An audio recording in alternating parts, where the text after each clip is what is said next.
এখন বাজে রাত 1:30। এখন আমরা সবাই মিলে যাচ্ছি মাকে বিসর্জন দিতে।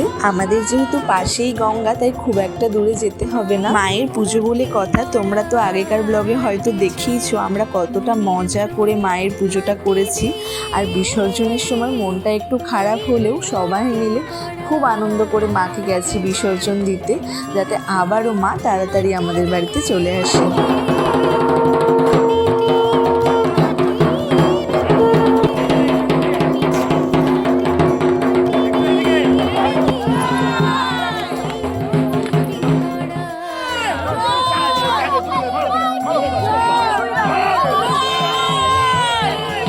এবার ভাই নামছে ঘরটা বিসর্জন দিতে। ভাই আর একটা দাদুই শুধু স্নান করেছে। তারপরে আমরা বাড়ি আসার সময় গোটা পাড়ার লোকজনের ঘুম ভাঙাতে ভাঙাতে বাড়ি এসেছি। এখন বাড়ি এসে সবার জন্য হচ্ছে আদা দিয়ে চা। আর তোমরা লং ব্লগটা কিন্তু চেক করতে ভুলো না।